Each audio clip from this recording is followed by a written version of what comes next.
Fidèles téléspectateurs de Tête à Tête et du groupe Label Média Plus, Sunu Label TV, au cœur du Sénégal et Label Télévision, la chaîne panafricaine et internationale. C'est toujours un plaisir de vous accompagner à travers cette émission. Alors, ce soir, nous allons parler de médias avec une femme de médias justement. Sa voix ne vous laissera pas inconnue, Mamy Samb pour les intimes. Harima Samb, c'est un plaisir de te recevoir dans cette émission. Merci beaucoup, le plaisir est partagé. Je vous laisse saluer à votre tour les téléspectateurs qui nous suivent. Merci beaucoup, merci Penda. C'est un plaisir de vous retrouver sur Label TV qui est ma maison, ouais. Qui est également cette maman qui a, si vous voulez, donné la main à un petit enfant qui voulait faire ses premiers pas à la télé. Donc je suis de retour chez moi. Ça fait plaisir de faire cette émission tête à tête avec toi, Penda. Je salue également tous les téléspectateurs de Label TV et j'espère qu'on va passer un bon moment ensemble. Je l'espère aussi. Oui. Alors, l'actualité, bien entendu, toujours avec le débat, bras de fer, président Macky Sall, Ousmane Sonko, le leader de l'opposition. Nous attendons le délibéré ce 1er juin. On verra ce qui va se passer. En attendant, l'appel au dialogue national et l'appel aussi du F24 qui se rassemble en principe. Nous allons bien entendu parcourir cette actualité. Mais avant ça, Mamy, j'aimerais bien que nous partageons ensemble vos 15 années d'expérience dans les médias. Vous avez d'abord démarré à la radio. Comment ça s'est passé? Oui, j'ai d'abord démarré à la radio, disons en 2007-2008, quand je venais juste de démarrer ma carrière. Et en même temps, j'étais en première année aussi à l'ISEC, une école de formation au journalisme qui est juste à côté d'ailleurs. Et j'en profite pour saluer Monsieur Diop Mamadou, le directeur de cet établissement-là, qui m'a accueilli et que j'ai eu l'occasion d'être à la radio municipale de Dakar. C'est là-bas où j'ai vraiment démarré ma carrière. C'est là-bas aussi que j'ai commencé à présenter les matinales de radio. Donc j'ai fait 5 années à la RMD avant d'aller sur une radio qui s'appelait à l'époque XFM, qui était lancée par Alex, qui est décédé d'ailleurs et nous avons une pensée pieuse pour lui. Je n'ai pas duré là-bas, j'ai fait que quelques temps. Après, disons que ce que je recherchais en termes de radio n'était pas ce que j'avais trouvé, ce format radio que j'étais allée rejoindre, et donc du coup j'ai rejoint la maison mère RMD. Voilà, je suis retournée là-bas, j'ai fait encore un maximum, je pense, 2 ans avant d'aller sur Sopi FM, la radio de Maître Abdoulaye Wade. J'ai travaillé auprès du président de la République Abdoulaye Wade pendant 4 ans. Ensuite, c'était Nostalgie. De Nostalgie, j'ai fait 7 ans là-bas. Je pense que ça a été la plus belle période de ma carrière quand j'ai été à Radio Nostalgie Dakar. Où j'ai eu vraiment l'occasion de faire découvrir au moins une autre casquette d'animatrice, hormis cette casquette de journaliste que les gens connaissent chez moi. Ensuite, c'était Femmes et Femmes avec la grande Kumba Gawlo. J'ai fait également Label TV avec vous, la famille, et je salue également notre président qui est également une référence dans le journalisme aujourd'hui. Quand on parle de Matar Sylla, c'est quelqu'un qui impose forcément le respect, quelqu'un pour qui on a eu une passion pour être journaliste aujourd'hui, et donc ça a été une très belle occasion également de travailler sur une chaîne panafricaine. Ça a été une grande découverte pour moi. Ensuite, c'était Zik FM des médias, où j'ai fait aussi, mine de rien, 6 ans. Et je viens de déposer il n'y a pas très longtemps mes baluchons sur 2ATV, la chaîne de Ahmed Aïdara. Un long parcours, beaucoup de radio, peu de télé, mais bon, disons un parcours riche. Radio, ça vous passionne toujours? Oui, grave. Toujours, grave. Je disais tantôt que il y a une magie dans la radio qu'on ne retrouve pas forcément dans les autres médias. En fait, vous savez, quand on fait de la radio pendant quelques années, on a envie de découvrir autre chose. On a envie de faire de la télé, on a envie de découvrir l'univers de la caméra, entre autres. Il suffit qu'on mette un pied dedans, en tout cas pour moi qui suis passionnée de radio, pour comprendre que ce mythe de la radio nous manque tout le temps. Toujours. Oui. Et puis on vous reconnaît à travers, comme je dis tout le temps, la voix d'or. Harima Samb est assimilée à cette voix matinale qui nous réveille chaque matin. En tout cas, on garde bon. C'est pas exclu que vous retourniez. C'est pas exclu. Faire de la. Il faut s'attendre à toi avec Tout peut arriver avec moi. Il faut s'attendre à tout avec moi, comme disait l'autre là, je pense. Avec Mamie, tout est possible, je crois. Vraiment. Il ne faut pas écarter le fait que je puisse vraiment tourner le dos à la caméra, à la télé et retourner à ce que je sais faire en vrai. C'est la radio qui me manque beaucoup, énormément. Et là, vous vous éclatez, vous êtes... Oui, grave. La radio, c'est un autre monde, Penda. C'est un autre monde. On peut faire exploser notre folie à la radio, ce qu'on ne peut pas faire à la télé. On est obligé d'avoir une certaine retenue à la télé, d'être, tu vois, professionnel jusqu'au bout des ongles, même si ce professionnalisme est aussi important en radio. Sauf qu'après, il n'y a pas de caméra. Il n'y a pas de caméra. Ça change. C'est les sensations, c'est le feeling, c'est le partage surtout qu'on peut donner à une autre personne et qu'on n'a pas la possibilité de forcément voir. Oui, la radio est très très excitante. D'accord. Des souvenirs qui vous ont marqué, aussi bien positifs que négatifs, tout au long de ce parcours? Oui. Des anecdotes ou peut-être? Des anecdotes? Ah là là, il y en a beaucoup, il y en a énormément. Moi par exemple, c'est vrai que les gens ont découvert mon visage à la télé, connaissaient plus ma voix à travers la radio. Et j'ai fait beaucoup de bêtises en radio aussi en même temps. Ça nous arrive de temps en temps quand on anime d'oublier qu'on a le curseur ouvert. Et tout ce qu'on raconte dans le studio en fait sort. Ça m'est arrivé bon nombre de fois, je crois. Ça m'est arrivé même dernièrement, la dernière radio que j'ai faite sur Zik FM. Je me rappelle quand on m'a appelé pour me dire mais tout ce que tu es en train de dire dans le studio, tout le monde entend. Voilà, parce que moi je suis un tempérament, tu vois, je bouge beaucoup. Je suis pas aussi calme que ça paraît. Les gens pensent que je suis une personne calme. Je le suis de temps en temps, mais la plupart du temps, je suis quelqu'un qui donne beaucoup.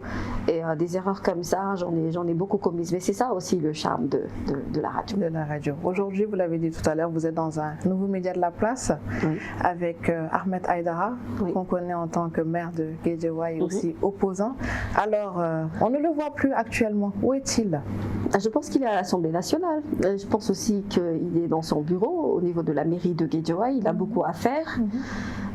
Il avait demandé à ce que la population de Guédiawaye lui confie cette tâche de diriger cette grande ville qui est Guédiawaye. Je pense qu'il a beaucoup de choses à faire, que c'est quelqu'un qui doit être très concentré à son travail de maire. En vérité, même nous, beaucoup de personnes nous demandent où il est, Ahmed Aïdara. Je pense souvent, je ne sais pas où il est, parce qu'on le voit très rarement. On le voit très rarement. De temps en temps, il prend quand même le soin de venir voir l'équipe de 2A, partager avec nous un petit bon moment dans Fadiarou et repartir. Mais la plupart du temps, je pense qu'il est à ses occupations professionnelles. Il fait son travail de maire et son travail de député. Ce n'est pas un travail facile.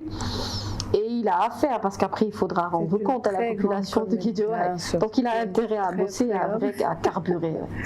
Prendra-t-il part au dialogue national? Je ne sais pas, mais je ne pense pas qu'il puisse prendre part à ce dialogue national, vu que Ahmed Aïdara fait partie de la coalition Yewwi Askan Wi. Et Yewwi Askan Wi nous a pondu à communiquer pour justement nous faire savoir qu'ils ne vont pas, le mouvement, en tout cas la coalition Yewwi Askan Wi, ne va pas participer à ce dialogue national avec le chef de l'État. Ça se comprend.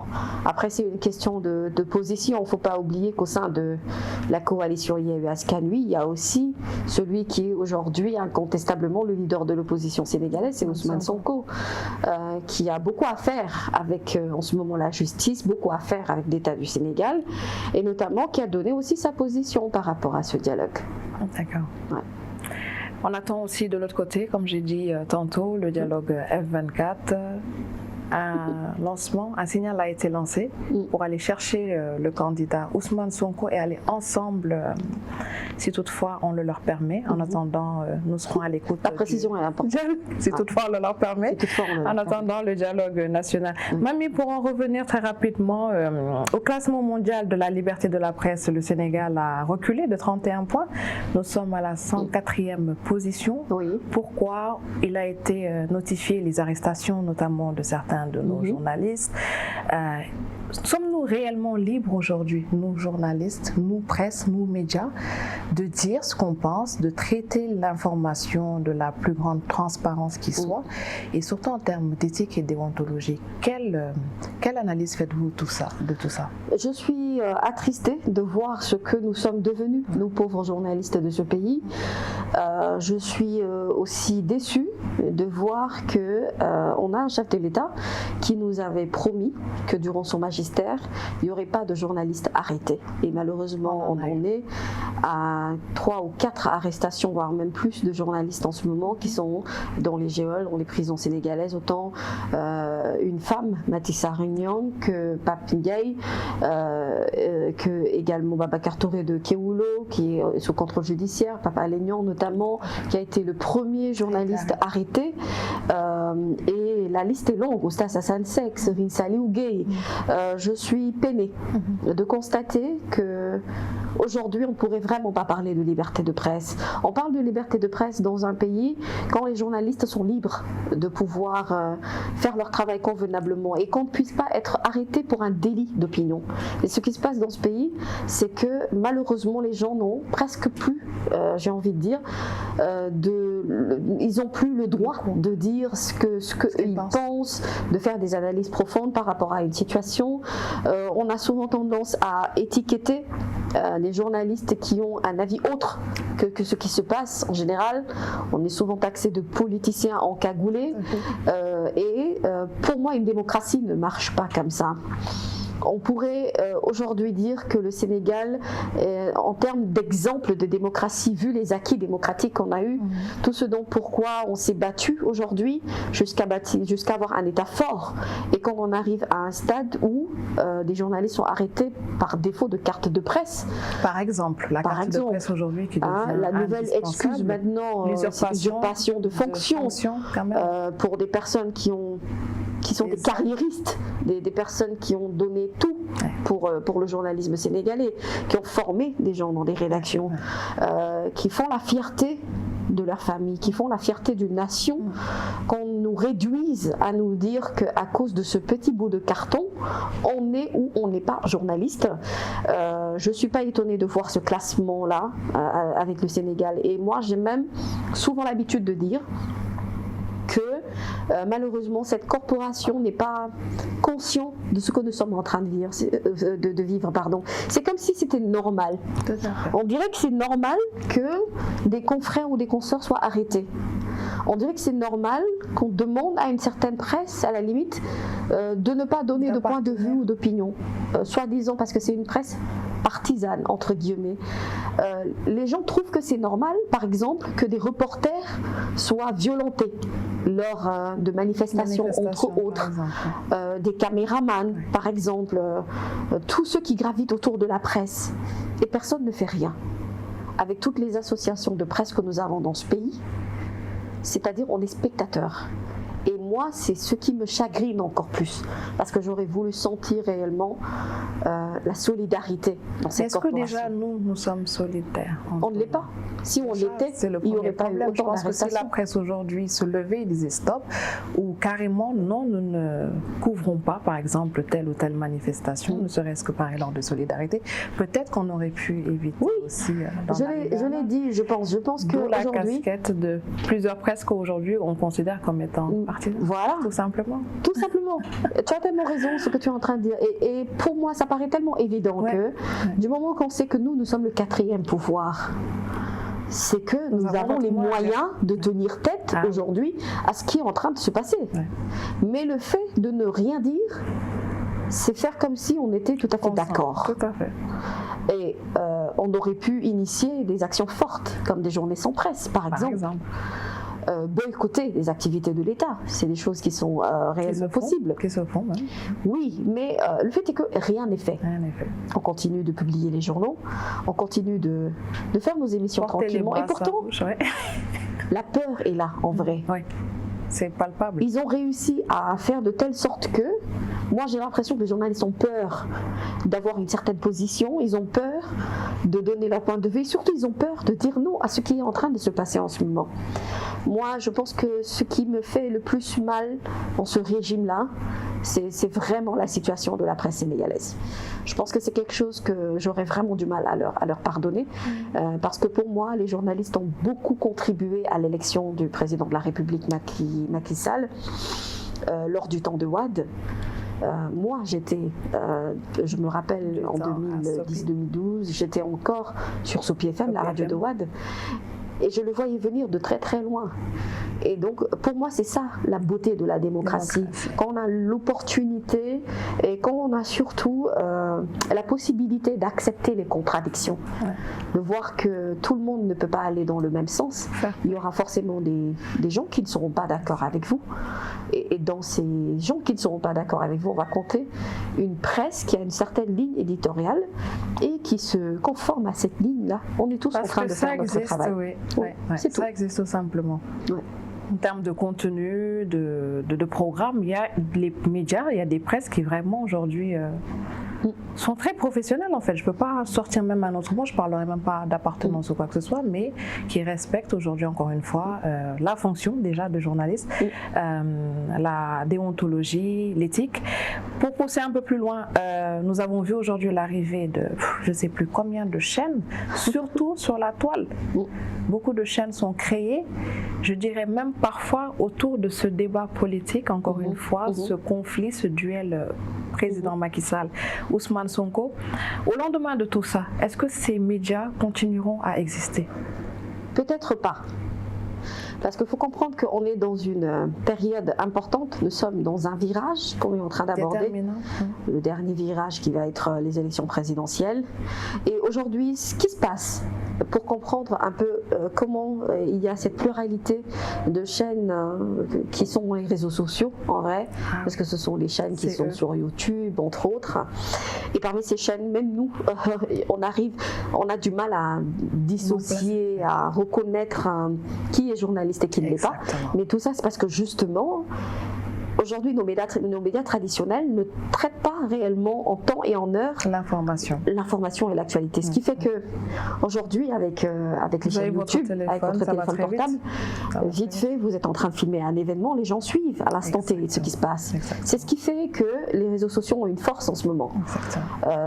Et cette force-là peut ne pas continuer. Parce que justement l'actualité en ce moment est dominée par la politique. Ce tournant qui est en train de prendre le pays, où on se pose beaucoup de questions de qu'est-ce qui va se passer réellement au Sénégal, les gens profitent de cette situation-là. Mais crois-moi, pour tenir debout assez longtemps dans ces médias, il faut en avoir plus qu'une caméra, qu'un téléphone portable, et le fait d'être dans le sensationnel. Il faudrait un programme, il faudrait des personnes de valeur pour pouvoir diriger tout cela, et il faut comprendre que aussi maintenant la mentalité sénégalaise a beaucoup changé, notamment les médias aussi. En termes de contenu, en termes de contenu. Parce qu'aujourd'hui, ce que je disais, c'est que le président Macky Sall n'a pas beaucoup de chance. Il est tombé sur une génération qui a eu le temps de grandir, de se faire une idée de son régime, et ils sont encore jeunes. Il y a cette fougue de la jeunesse qui fait que malheureusement, ils ne peuvent pas tout contrôler. Et tous ces jeunes-là utilisent la plupart du temps les réseaux sociaux, que ce soit les applications Facebook entre autres ou sur YouTube. Et donc c'est difficile à gérer en termes d'information, en termes d'actualité. C'est là où il faut faire le tri entre ce qui est vrai et ce qui ne l'est pas, qui est professionnel et qui ne l'est pas, qui est journaliste et qui ne l'est pas. Ça aussi c'est notre quotidien, comment relayer la vraie information, parce que tout fuse de partout au final. Malheureusement. Alors est-ce que les vrais médias, quand je dis vrais médias, bon peut-être télé, radio, ils vont pouvoir penser survivre à ça? Ce sera difficile. Ce sera difficile de survivre à ça. C'est difficile de faire face à des médias, comme je dis, qui sont beaucoup plus rapides en termes de pour relayer une information. Mais encore faudrait-il comprendre que aujourd'hui, ce que je dis souvent, c'est que aussi le professionnalisme est hyper important dans tout ce qu'on fait. Si on ne veut pas, malheureusement, qu'on traîne les journalistes dans la boue, comme on le fait la plupart du temps, les gens ne savent pas dissocier qui est animateur et qui est journaliste, qui est chroniqueur et qui est autre chose. Les gens pensent souvent que dès qu'on voit une personne à la télé, c'est un journaliste, alors que ça peut ne pas être le cas. Aujourd'hui, pour survivre à tout ça, il faut déjà que ces médias traditionnels couvrent l'actualité en tant que telle, sans pour autant être sous la menace du CNRA. Parce qu'après, il y a le Conseil national de régulation qui est là, un peu, on a vu des chaînes qui ont été fermées. Oui. Sen TV ou Al Fajri, on a coupé leur signal parce qu'ils étaient en train de relayer une information qui se passe. Il y a la responsabilité aussi en termes de traitement d'information du journaliste, de la maison de production et de la ligne éditoriale par rapport aux images qu'on transmet pour ne pas heurter un peu la sensibilité des autres. Mais ça, il n'y a qu'un vrai journaliste qui peut le faire. Oui, et pour moi, il faut laisser à César ce qui appartient à César et le monde s'en portera mieux. Quand on est femme de médias, on doit savoir qu'on a un avantage. Bien sûr. Et un inconvénient. Et un inconvénient. Oui. L'avantage, c'est qu'on a ce plaisir de rendre service ou de faire plaisir en faisant notre travail, parce que quand on n'est pas passionné, on ne peut pas être dans le milieu des médias. C'est un métier qui n'apporte pas d'argent et qu'on peut faire que quand on est passionné. L'inconvénient, c'est que malheureusement, après, on n'a plus de vie. Après, il va falloir gérer le baromètre de popularité, gérer la notoriété, essayer d'être dans les, tu vois, dans le conventionnel, dans ce que l'on cherche vraiment chez une femme. C'est compliqué. C'est pour ça qu'on dit souvent qu'on ne réussit pas en mariage la plupart du temps, ce qui n'est pas totalement vrai. Mais bon, c'est difficile d'être femme de médias au Sénégal. Ça, c'est clair. C'est difficile. En tout cas, bon courage surtout à toutes ces femmes qui sont dans les médias. Mais bon courage à toi aussi. Merci. Charité bien ordonnée commence par soi-même. Avant de finir l'actualité, vraiment de point de vue global, je sais que tous les matins, vous débriefez sur l'actualité, notamment politique, encore une fois, sociale du pays. Mais que dire aujourd'hui, vraiment, d'un point de vue large, comment voyez-vous tout ceci ? Je suis inquiète pour mon pays, je suis inquiète. Je me pose des questions. Qu'est-ce qui va se passer? Où on va à ce rythme-là? Vers quoi on se dirige? Parce que quoi qu'on puisse dire, ce n'est pas rassurant ce qu'on est en train de vivre en ce moment. C'est une situation assez inédite parce qu'on a l'impression qu'on est en train de mener un combat qu'on avait mené il y a déjà 10 ans derrière. On ne peut pas avancer dans un pays à reculons, ce n'est pas possible. Un pas, 10 pas derrière. Non, ce n'est pas possible. Il y a eu une période où les gens se sont battus pour cette question du troisième mandat. Ça a donné naissance au M23, entre autres.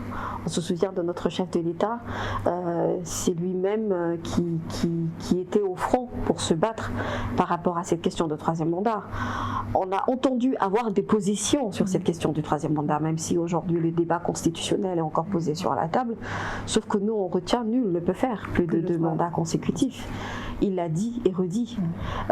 Il n'a pas encore, par contre, de sa propre bouche, il n'a pas encore dit qu'il allait faire un troisième mandat. Sauf que ceux qui tournent autour de lui sont en train déjà de mener une campagne pour cette troisième candidature. Et ça nous pose problème. Peut-être un test. Peut-être bien, il faut jauger et voir, mais dans tous les cas, pour moi, c'est un sujet qu'on ne devrait même pas aborder dans un pays démocratique. Quand on s'est déjà battu pour ça et qu'on a été élu en partie à cause de ça, pour moi, on ne devrait pas faire revivre aux Sénégalais un traumatisme qui a déjà été vécu en 2012 et il y a eu des personnes qui ont perdu la vie. Aujourd'hui, on ne compte plus combien de personnes ont perdu la vie, malheureusement, dans cette histoire entre Ousmane Sonko Adissar, Ousmane Sonko et la justice du Sénégal, Ousmane Sonko Mambéignan, finalement un verdict de procès qu'on attend. Il y a également ce dialogue national, on ne sait même pas à quoi ça va tenir puisque c'est pas le premier dialogue qui a été initié et depuis lors rien ne suit. Donc je veux dire qu'on est dans une phase décisive. Oui, mais où on se pose beaucoup de questions auxquelles on n'a pas de réponse. Ce qui est important pour moi, et ça il faut que les autorités le retiennent, pour moi, c'est qu'aujourd'hui, la stabilité de ce pays repose entre leurs mains. Repose entre leurs mains. C'est à eux de faire de telle sorte qu'il y ait la paix et la stabilité dans ce pays. C'est tout ce qu'on veut. Et quand on dit paix et stabilité, c'est pas que forcément cette phrase doit revenir, force reste à la loi. Bien sûr. Il faudrait tout simplement qu'on puisse décrisper cette situation-là, libérer tous ces journalistes qui ont été arrêtés, et que lui, qu'il sache et qu'il nous fasse savoir qu'il n'a pas l'intention de se présenter pour une troisième candidature. Il faut que la justice également joue son rôle entier par rapport à cette situation tendue avec Ousmane Sonko. On ne sait pas vraiment où est-ce que ça va nous mener. Et il faudrait qu'au-delà de tout cela, qu'on respecte les acquis démocratiques pour lesquels on s'est battu. Il faut qu'on comprenne que ce pays n'appartient pas aux politiciens, que ce pays appartient au peuple sénégalais, qui est souverain, qui a le droit tout simplement de s'exprimer via les urnes et de choisir un président de manière démocratique. On ne veut pas voir nos frères et nos sœurs se battre dans les rues, être gazés ou être tués. La situation qui s'est passée à Ngor, on n'en parle pas, mais c'est une situation désagréable malheureusement qu'on a vécue. Et il y a eu des morts d'hommes. À Ziguinchor, même chose.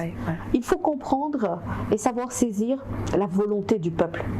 Se plier à cette volonté du peuple, c'est ce qui fera qu'il y ait la paix durable au Sénégal. On a besoin de cette paix parce qu'en ce moment, on aurait dû dépasser ce stade depuis très longtemps, mais il ne faut pas que les politiques nous bouffent toute notre vie et finalement on ne parle que de ça, on ne s'occupe plus des questions essentielles dans ce pays. L'économie ne marche pas, le pays est extrêmement dur, le panier de la ménagère souffre. Il n'y a pas beaucoup de boulot, il n'y a pas beaucoup de travail dans ce pays et pour moi tout ça, ce sont des questions importantes, urgentes qu'on doit régler et arrêter de parler politique tout le temps pour un peu réfléchir à l'avenir de ce pays parce que nous avons maintenant un pays riche avec du pétrole. Essentiel. Du zircon. On devrait se tourner, je pense, vers ça. S'il vous plaît. Pour un avenir meilleur. Qu'on ne nous détourne pas de l'essentiel. Parce que d'ici quelques années, on a envie que notre pays soit comme le Qatar. Un pays riche où tout le monde pourrait vraiment s'en sortir. Qu'il n'y ait plus de questions d'immigration clandestine, que les jeunes n'aient plus envie de prendre le bateau pour aller dans d'autres pays, squatter d'autres univers, parce que chez nous ça ne va pas. Qu'on ne parle plus d'exode rural, s'il vous plaît. Pour moi, l'État a assez à faire et ce sont des questions importantes sur lesquelles le peuple est en train de juger. Maintenant, il faut comprendre cette volonté du peuple-là. Il faut limiter toutes ces séries d'injustices, autant sur le plan politique, autant sur le plan des médias que sur le plan social, et essayer de réfléchir à une solution qui va permettre au Sénégal de pouvoir vraiment retrouver l'image et l'exemple qu'on a vu de cet État, d'un État fort, d'un État démocratique solide. Le message est clair, Le message est clair, il vient du cœur, ça se sent. Je vous aurais encore écouté des heures et des heures, malheureusement le timing est fini. C'était un plaisir en tout cas le plaisir est partagé. De te recevoir. Mais le plaisir est partagé, Penda, et je te souhaite plein succès pour cette émission Tête à Tête. Merci. Je disais tantôt qu'on a besoin de femmes calmes, posées. Tu es l'exemple de la femme saint-louisienne, par exemple, tu vois, qui parle doucement, qui marche doucement, qui a de la suite dans les idées. On avait besoin de ça dans nos médias d'aujourd'hui, d'avoir un contenu riche. Et je pense que ça se comprend bien de par déjà le parcours, de par le sang aussi. Ça s'explique aisément. Donc, bonne suite à Tête à Tête. Merci. Je souhaite également le meilleur pour cette chaîne qui est ma chaîne, c'est ma maison ici, sous nos labels, Label TV, la chaîne panafricaine. Et j'espère vous retrouver très très vite sur cette antenne-ci ou sur une autre antenne. On verra, l'essentiel c'est que Label soit porté et que Label soit suivi de tous. On est ensemble et le combat continue, autant pour toi que pour moi. Merci beaucoup. Merci beaucoup, c'était un plaisir. Merci à vous qui nous avez suivis. Je vous donne rendez-vous très très vite avec un autre invité et bien sûr une autre thématique. À bientôt.